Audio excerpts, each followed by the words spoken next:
오늘 저에게 주시는 하나님의 말씀은 요한복음 1장 35절에서 39절까지 말씀입니다. 또 이튿날 요한이 자기 제자 중 두 사람과 함께 섰다가 예수께서 거니심을 보고 말하되 보라 하나님의 어린 양이로다. 두 제자가 그의 말을 듣고 예수를 따르거늘 예수께서 돌이켜 그 따르는 것을 보시고 물어 이르시되 무엇을 구하느냐? 이르되 랍비여 어디 계시나이까? 하니 랍비는 번역하면 선생이라. 예수께서 이르시되 와서 보라.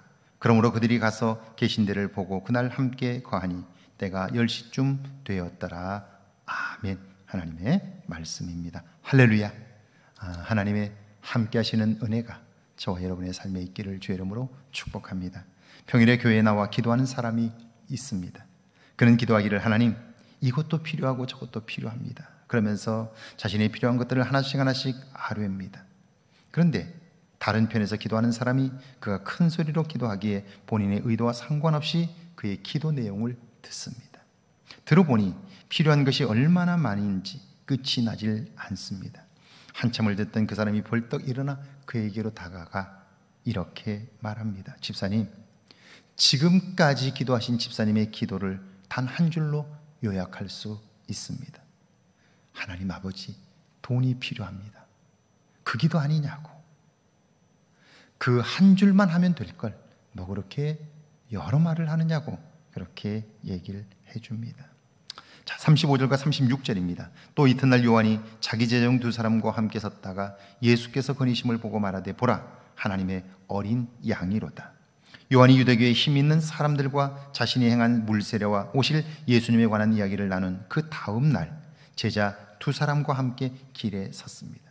그런데 그때 예수님께서 지나가십니다. 요한은 사람들을 향해 그분에 관하여 이렇게 선포합니다. 보라 하나님의 어린 양이로다. 요한의 이 말은 놀라운 통찰력을 보여줍니다. 갈릴리 출신의 예수님, 나이 30의 청년, 아직은 아무것도 행하지 않으신 그야말로 무명의 그분을 그는 정확히 알아봅니다. 하나님의 어린 양, 이것은 그분은 하나님께로부터 오신 분임을 말씀하는 것이며 또한 이 땅에 오셔서 해야 할 일을 정확히 나타내는 표현인 거죠. 자, 요한은 많은 말을 하지 않았어요. 예수님께서 행하실 일을 단 한 문장으로 정확하게 표현을 했어요. 우리가 예수를 믿은 이후에 받은 은혜도 많지요. 그리고 하고 싶은 말도 많아요. 그런데 내가 받은 은혜, 주 안에서 변한 변화들을 한 줄로 이야기할 수 있어야 할 거예요. 왜냐하면 사람들은요, 내가 하고자 하는 말의 결론을 듣고 싶어 해요. 무슨 말을 하는지 지루하게 설명하는 것이 아니라 정확한 한 문장을 듣고 싶어 해요. 그리고 나서 그것이 관심이 있는 것이면 그 다음엔 귀를 열어요. 그런데 귀를 열기도 전에 구구하게 여러 가지 말을 하게 되면요, 결국 다른 사람들은 귀를 닫게 되고요, 결국 무슨 말을 해도 그는 들을 수 없게 되는 거죠. 37절과 38절입니다.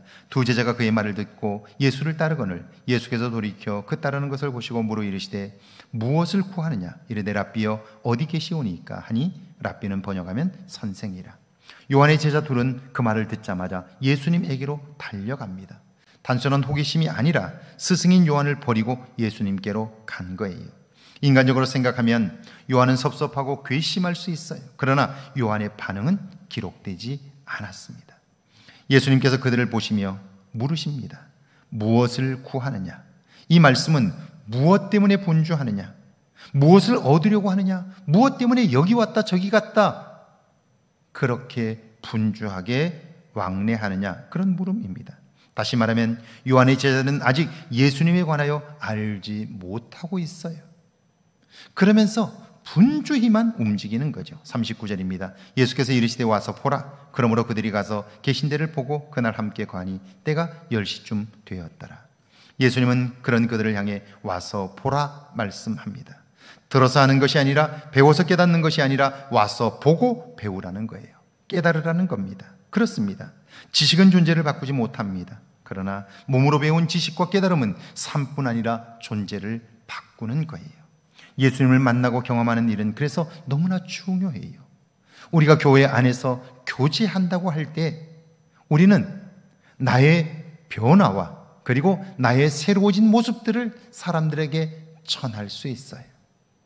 무엇에 관한 얘기가 아니고 그리스도 예수 안에서 나의 새로워진 삶을 간증하게 될 때 그 말과 변화된 모습이 사람들의 삶에 감동을 주고요. 그런 나의 모습이 누군가의 삶을 바꾸는 영향력이 되는 거죠. 오늘 하루 이런 영향력 있는 삶을 경험할 수 있기를 주의 이름으로 축원합니다. 함께 기도합니다. 내 삶에도 믿음으로 인한 통찰력이 있게 해달라고요. 예수님을 인격적으로 만나는 삶이 있게 해달라고요. 함께 기도합니다. 하나님 아버지, 은혜와 사랑을 감사합니다. 내 삶에도 믿음으로 인한 통찰력이 있게 하옵소서. 예수님을 인격적으로 만나는 삶이 있게 하셔서 변화된 나의 모습을 간증함으로 영향력 있는 삶을 살도록 축복하여 주옵소서.